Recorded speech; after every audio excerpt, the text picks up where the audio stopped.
Dear students, today I will discuss the class 7, lesson number 5, the poem The Daffodils, grammatical question from question number 10. In my earlier videos, I have discussed the poem The Daffodils and its textual questions from question number 1 to question number 9. See the earlier videos before going to today's discussion. ছাত্ৰ-ছাত্ৰী সকল আজি আমি class 7ৰ lesson number 5 the ডেফোডিলছ কবিতাটিৰ গ্ৰামাৰৰ প্ৰশ্নসমূহ আলোচনা কৰিম।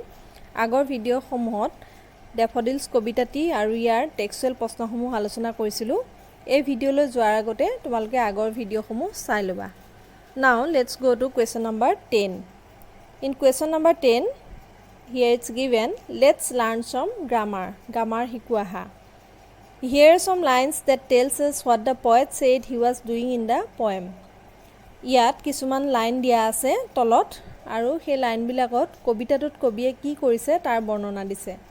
Working with your partner, fill in the blank spaces with correct form of the word. লগৰ বন্ধুৰ সৈতে একেলগে কৰিব পাৰিবা আৰু খালী ঠাইত শুদ্ধ ফৰ্মত ৱৰ্ডটো লিখিব লাগে।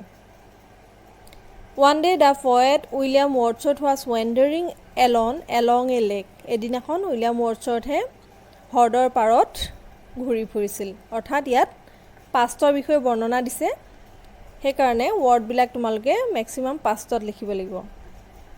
All at once he dash see a host of golden daffodils. Answer হ'ব so. The daffodils dash bracketত dance in the breeze. The daffodils were dancing in the breeze. অৰ্থাৎ বতাহত হালি জালি আছিল। The poet dash compare, ইয়াত compared হ'ব verb to form, অৰ্থাৎ past tenseত লিখিব লাগিব ৱৰ্ডটো। নেক্সট bracketত আছে they dash stress, ইয়াতো verb to form অৰ্থাৎ past formত লিখিব লাগিব ৱৰ্ডটো, stressৰ লগত ed হ'ব। নেক্সট আছে he dash notice, ইয়াতো তোমালোকে ৱৰ্ডটোৰ লগত ed লগাই past tense কৰিলে হৈ যাব। নেক্সট আছে he dash enjoy, ইয়াত enjoyed অৰ্থাৎ ed লগাই past কৰিব লাগিব। এটা থাকি গৈছে of the lake were also dancing, dance bracketত আছিলে dance joyfully, dancing হ'ব। Next to he dash enjoy অৰ্থাৎ he enjoyed হ'ব। নেক্সট ব্ৰেকেটৰ আগত when the poet often dash recall, ইয়াত recall ed লগাই past tenseলৈ নিব লাগিব। নেক্সট আছে his heart filled with joy and dash begin, ব্ৰেকেটত began হ'ব। গতিকে এইখিনি টেন্সৰ কুৱেশ্যন, তোমালোকক মই টেন্সৰ এটা ভিডিঅ' কৰিম, তাত ভালকৈ বুজাম, কিন্তু সদ্যহতে তোমালোকে পাষ্টলৈ কেনেকৈ নিব লাগে এনচাৰখিনি এনেদৰে কৰাই দিছোঁ, কৰিবা। Question number 11, read the poem carefully. কবিতাটো সাৱধানে পঢ়া। Pick out the words from each stanza that indicate or refer to some kind of action or work. প্ৰতিটো ষ্টেঞ্জাত অৰ্থাৎ প্ৰতিটো পেৰেগ্ৰাফত কিছুমান এক্সন ৱৰ্ড দিয়া আছে। In your exercise book, make a list of all the action words that you have picked out. আৰু তুমি exercise বুকত সেই এক্সন ৱৰ্ডবিলাক উলিয়াব লাগে। এক্সন ৱৰ্ড মানে তোমালোকে বুজি পাইছা নহয়? তোমালোকক মই ভাৰ্বৰ এটা ভিডিঅ' দিছোঁ, তোমালোকে ছাবস্ক্ৰাইব কৰি চেনেলটো ভাৰ্বৰ সেই ভিডিঅ'টো চাই ল'বা। তাত এক্সন ৱৰ্ডৰ বিষয়ে কোৱা আছে। এক্সন ৱৰ্ডসমূহ হৈছে ভাৰ্ব, গতিকে তোমালোকে প্ৰতিটো ষ্টেঞ্জাৰ পৰা ভাৰ্বসমূহ উলিয়াব লাগে। Use the dictionary to find out the meaning of the unfamiliar action words. তাৰপাছত তোমালোকে ডিক্সনেৰীৰ পৰা যিবোৰ ৱৰ্ডছৰ যিবোৰ এক্সন ৱৰ্ডছ অৰ্থাৎ ভাৰ্ব তোমালোকে উলিয়ালা, যিবোৰৰ মিনিং অৰ্থাৎ অৰ্থ বুজি পোৱা নাই, ডিক্সনেৰী চাই অৰ্থটো উলিয়াবলৈ দিছে। You can list the words and their meanings in a table as shown below. তোমালোকে এনেদৰে ৱৰ্ডবিলাক আৰু তাৰ মিনিংবিলাক উলিয়াব পাৰা। তলৰ বক্সাত মই লিখি দিছোঁ, তোমালোকে চাই লিখি ল'বা। এক্সন ৱৰ্ড ৱেণ্ডাৰ অৰ্থ হৈছে ৱাক অৰ মুভ এইমলেছলি, উদ্দেশ্যবিহীনভাৱে ঘূৰি ফুৰা। Next float, float means move slowly or lightly liquid on air, মানে লাহে লাহে ইফালৰ পৰা সিফাললৈ যোৱা, উপঙি ফুৰা বুলি কয়। Flutter, fly unsteadily by flapping wings quickly. Twinkle, gleam or glow' intermittently, অৰ্থাৎ জিকমিকাই থকা। Stretches, extend one's limbs on muscle. Toss, throw' with a light motion. Wave, move or swing back and forth. ইয়াত word মই কিছুমান দি দিছোঁ, তোমালোকে বাকীখিনি action word উলিয়াবা আৰু তাৰ মিনিং বিলাক ডিকচনাৰী চাই লিখিবলৈ যত্ন কৰিবা Now question number 12a The action words that you have listed refer to some kind of action or work done by the poet action word যিবিলাক তোমালোকে উলিয়ালা সেই action বিলাকে কিবা এটা কাম কবিৰ দ্বাৰা কৰা বুজাইছে Such words are called verbs আৰু এই শব্দবিলাকক verb বুলি কোৱা হয় Write down some action words in column B that match with the nouns in column A এতিয়া তোমালোকে column A আৰু column B noun বিলাক লিখিব লাগে আৰু column A some action words লিখিব লাগে ইয়াত column A টো লিখি থৈছে তোমালোকে column B টো পুৰা কৰিব লাগে column A clouds column B weather তোমালোকে column A noun খিনি দিয়া আছে column B verb খিনি মিলাই লিখিব লাগে column A clouds ইয়াত weather golden daffodils flutter stars shine sparkling waves dance এখিনি column B দিয়া খিনি verbs এনেদৰে মিলাব পাৰিবা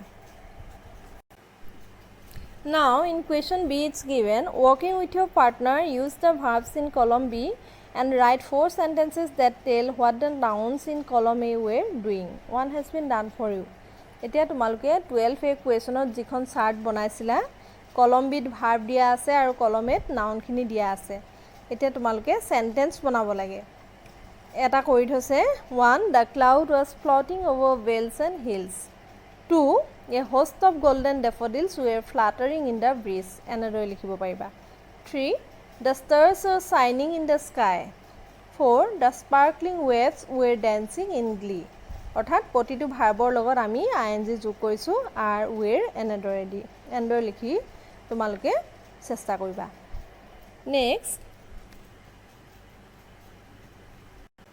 Question number 13 You have come across the term preposition তোমালোকে preposition মই তোমালোকক preposition শব্দটোৰ বিষয়ে কৈছিলো যে parts of speech হয় অৰ্থাৎ তোমালোকে parts of speech ইংলিছত 8 প্ৰকাৰৰ হয় তাৰে prepositionৰ এটা ভাগ এটা preposition শব্দটো মই parts of speech এটা ভিডিও কৰিছো তাত prepositionৰ বিষয়ে কৈছো এটা preposition শব্দটো তুমি গম পালা You know that preposition are words like at, as, by, for, to, etc. আৰু preposition তোমালোকে জানা at, as, by, for এইবোৰ হৈছে preposition. These words are usually placed before a noun or a pronoun to show their relation to place, time, direction and means etc.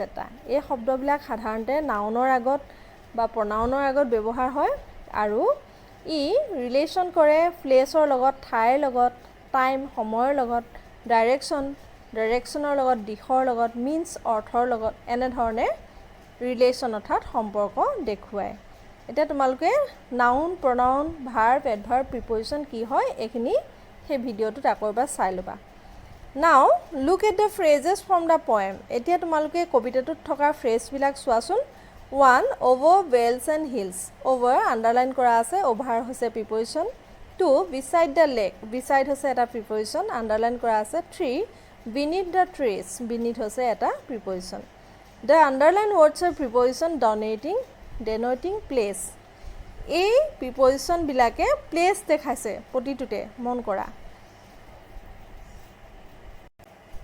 Here are some more examples আৰু কিছুমান example দিছে চোৱা 1 in the morning 2 at noon 3 on Monday ইয়াত in at on ইয়াৰ ব্যৱহাৰ দেখালে The underline words above are preposition denoting time এই প্ৰিপজিশন গিটাই time denote কৰিছে অৰ্থাৎ time দেখাইছে Now read these phrases আকৌ চোৱা 1 up the hill 2 down the road 3 to the north ইয়াত up down to এইকেইটা প্ৰিপজিশন The underline words in these three examples are preposition denoting direction ইয়াত a up down to এইখিনিয়ে direction দেখাইছে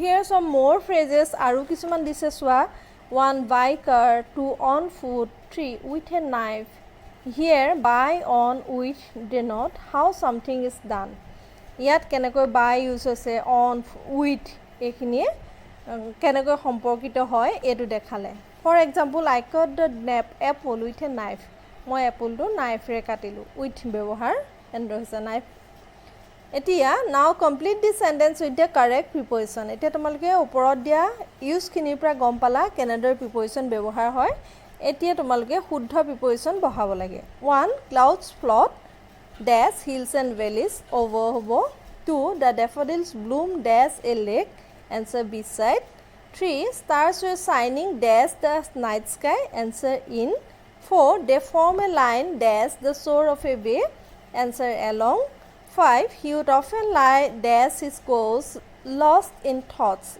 yet on hobo গতিকে আমি আজি প্ৰিপজিশন আৰু টেন্সৰ এই গ্ৰামাটিক্যাল কোৱেশ্চনছ খিনি কৰি দেখালো নেক্সট ভিডিও সমূহত আমি টেন্সৰ এটা ভিডিও কৰিম আৰু প্ৰিপজিশনৰো ব্যৱহাৰখিনি তোমালোকক ভালদৰে শিকাম তোমালোকে এই কোৱেশ্চন আনসাৰ খিনি বহিত শুদ্ধকৈ ধুনিয়াকৈ লিখিবা আৰু মোলৈ সেন্ড কৰিবা কমেন্ট বক্সত কমেন্ট কৰিবা okay then thank you students have a nice day ছাত্ৰ-ছাত্ৰী সকল তোমালোকে ভাৰ্বৰ আৰু পাৰ্টস অফ স্পীচৰ যিকেটা মই ভিডিও কৰিছিলো তোমালোকে এই কোৱেশ্চন আনসাৰ কৰাৰ আগতে ভিডিও দুটা চাই লবা যাতে বুজি পোৱাত সহায় হয় আৰু সেই ভিডিও গিটাৰ লিংক মই ডেসক্ৰিপচনত দি দিছো